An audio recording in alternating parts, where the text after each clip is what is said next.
But any stimulus that you experience, every single moment of your life is filtered through the emotional state, your baseline emotional state.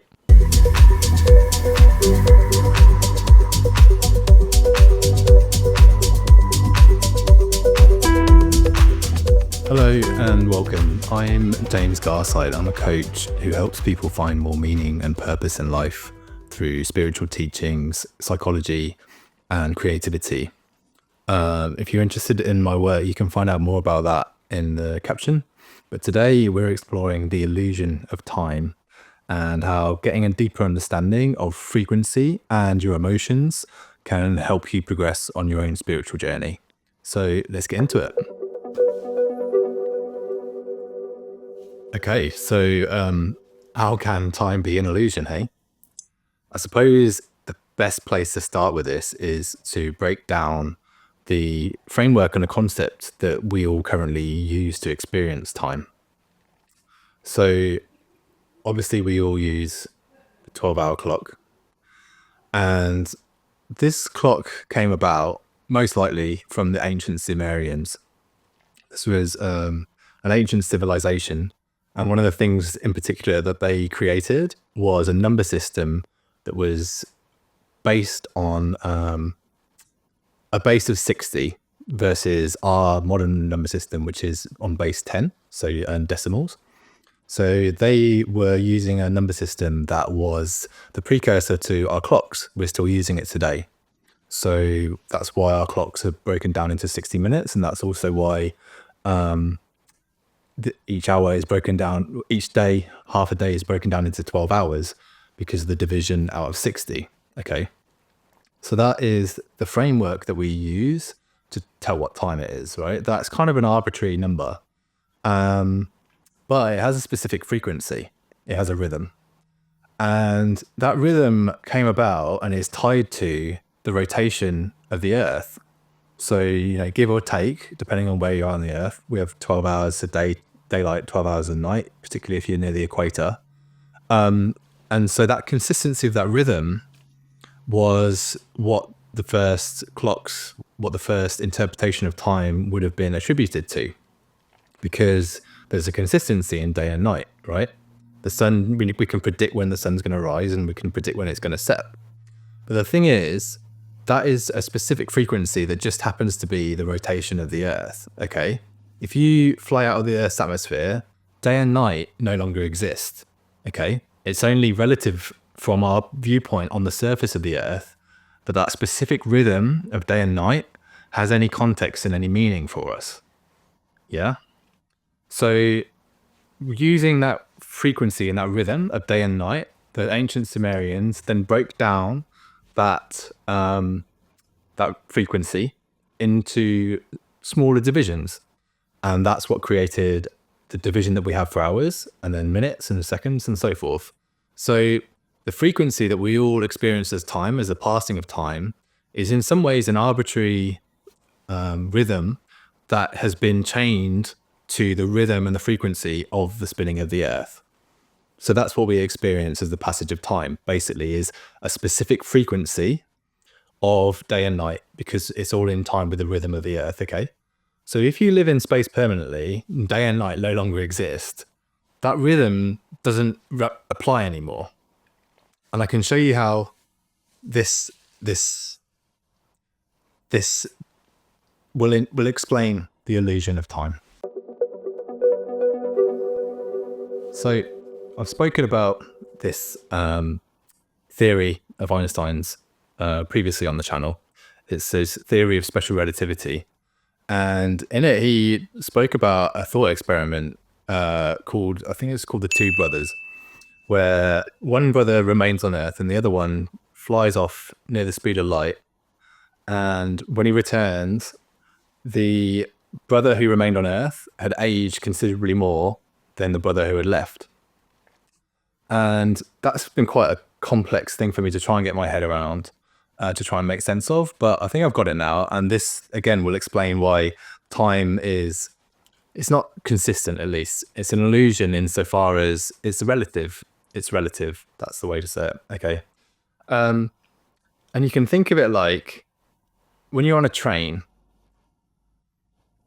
once, while you experience the speeding up of the train, once you're up to speed, if the train was perfectly stable and all the curtains were down, you can move around the train exactly like you could stood on normal ground, right? So even though you're moving faster, your experience is normalized. So in the moment, your experience of reality is no different than it was any other time. But when you look out the window and you see someone stood on the platform, it's only relative to them that you're able to detect the speed at which you're traveling is different and is faster. So the way that I've understood it now is time is relative based on your emotions. When you're in love, when you're with your lover, time can feel like it goes like that, right? But in the moment, it doesn't. You don't experience time any differently than you normally do. We all experience time. It seems to be consistent because we all experience it. All of our day-to-day experience is consistent. But it's only when, you know, you have been making love for 20 minutes and you look at your watch and suddenly realize that 3 hours have passed.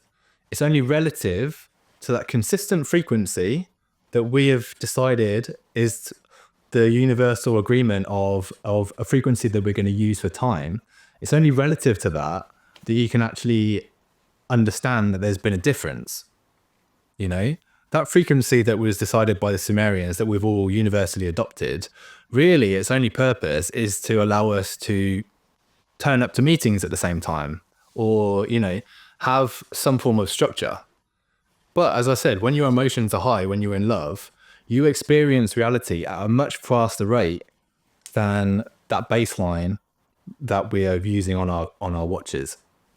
And the same is true the other way. You know, when you're depressed, time can seem to go on forever. And in the moment, it's not that it feels any different. It's only when it's been dragging for so long and you look at your watch and it's only been like 5 minutes.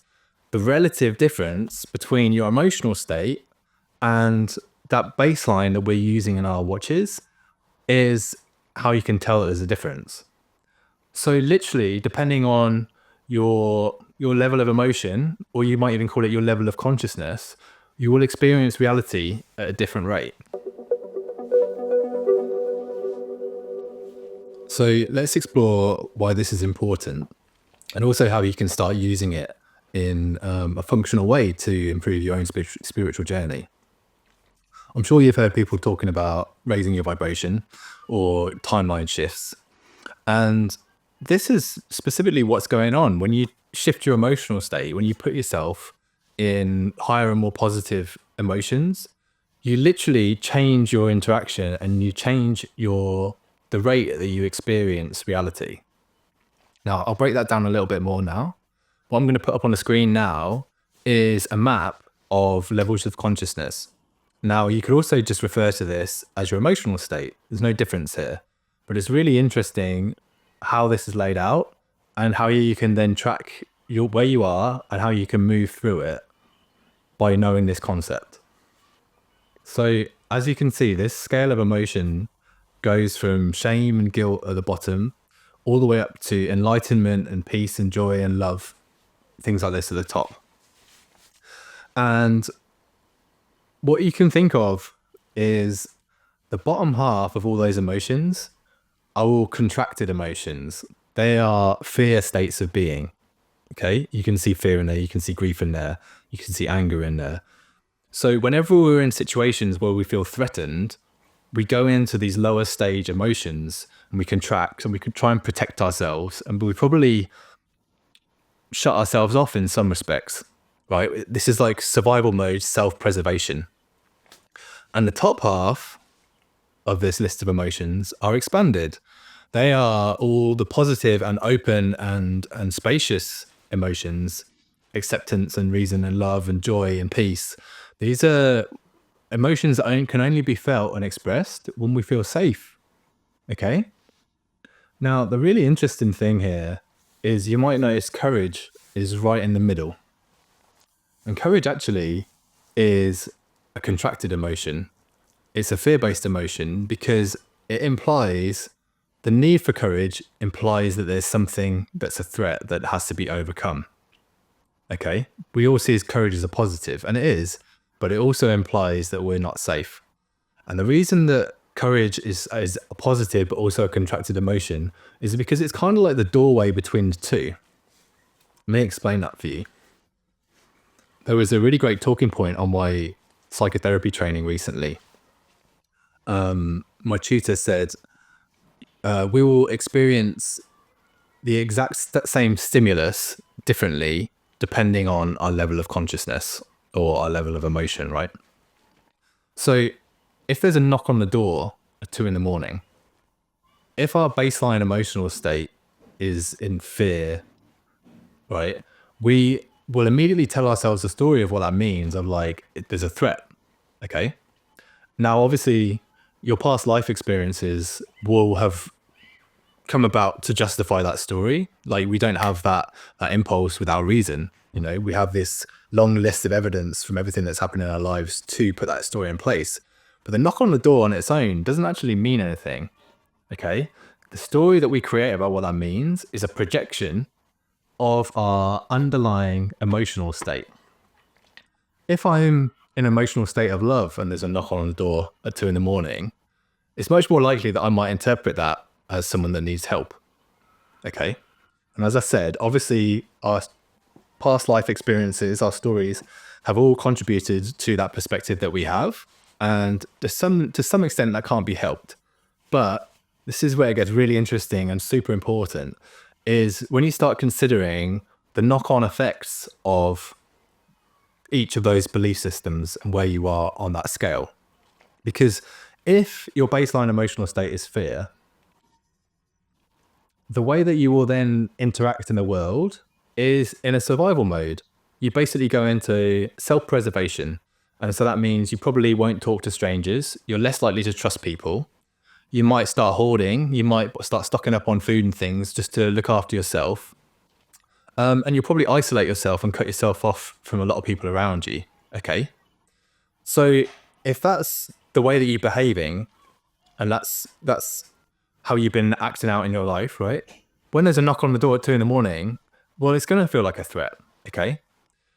And so the reason that courage is that threshold between the fear and the positive emotions is because if you want to get out of that mindset, you have to take a risk to choose a higher emotion. You have to choose a higher state of consciousness, a higher ideal, to act towards that, even though you have evidence of your fear. Because if you don't talk to strangers, if you don't talk to your neighbors, you will isolate and you'll get more fearful, and it becomes a downward spiral where we go further and further into those lower emotional states. And when we do so, we then have reason to blame everyone else because we know the world is dangerous, right? And so we get stuck in this place and then we take it out on everyone else. Right? We have evidence that it's not safe to trust people. It's not safe to put ourselves out there. Whereas the more that you move into the love states, the more validation you have for that as well, right? If I am generally in a positive emotional state and I feel happy and content, I don't need courage because there doesn't feel like there's a threat. So courage is needed to reach beyond that. But once you're in there permanently or up and running, it doesn't need courage to maintain it. So let me explain that further, right? If you make an effort and you start talking to all your neighbors, you say hello to people on the street, you slowly over time just build up a bit of a community around you, you help each other out and you do all positive things for each other, right? Then when there's a knock on the door at 2 a.m, when you know everybody on your street, the story in your mind is going to be a lot more positive and you're going to have good evidence for the fact that maybe someone needs help. Okay. But in order to get to that place, especially if you're starting from a place of low emotion, needs that courage to overcome the fear, to choose to just reach out a little bit, and start making that spiral go in the other direction. Now, of course, there's a lot of danger in the world right now. And I'm not saying that you should just like go freewheeling into, any situation and put yourself in compromising places. But what I am saying is those tiny small steps just to have enough courage to be a bit more giving, to be a bit more communicative, to try and reach out to the people in your immediate vicinity, have massive knock-on spiral effects to start changing your environment, so that then you will interpret literally anything like a knock on the door completely differently. But any stimulus that you experience, every single moment of your life is filtered through the emotional state, your baseline emotional state. You know, someone makes eye contact with you on the bus. If you're in a state of fear, your interpretation of that will probably be to hide away, or maybe to fight. Maybe it's a challenge, you know? If your emotional state is love, maybe you smile. And so every single situation of your life, you're interpreting the stimulus through the emotions that you're feeling. The story that you tell yourself about that stimulus is independent of the reality of that stimulus, okay? And that story will change depending on what emotional state you get into. And as I'm saying, it takes courage and a choice, and you have to have a concept of a higher ideal that you want to live up to in order to choose to move in that direction. If you don't have that image of wanting to live by love and trust and integrity and acceptance and all these things, then you have nothing to aim towards to choose to do something differently. There's a knock-on effect of these choices. You know, every single day, our choices are either moving us upwards on that spiral or lower and lower, you know? So, as I said, the frequency of emotion that you experience as you go up will get faster and faster.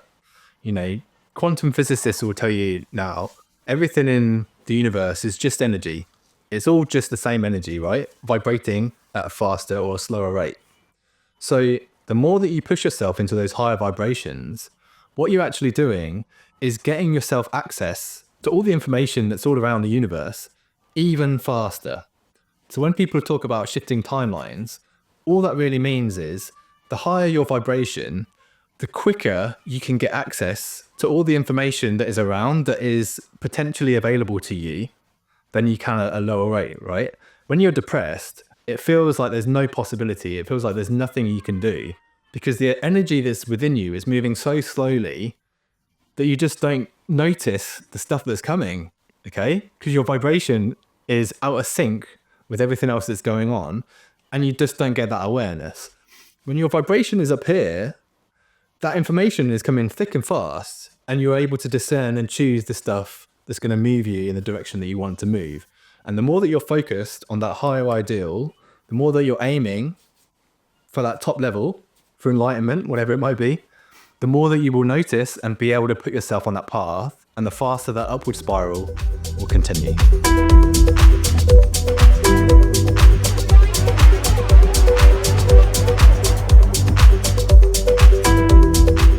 That's it. Thanks for watching. If you found that useful, please do like and subscribe. It really does help me get the channel out there. And if you'd like to know more about my work, I'm just launching a new coaching program. It's called The Path of Self-Acceptance, and it's designed specifically to help you get in and look at all these emotional blocks that are holding you back, helping you change those stories to help you move on that spiral back up towards those positive emotional states and get things moving. So thanks for watching, and I will see you soon.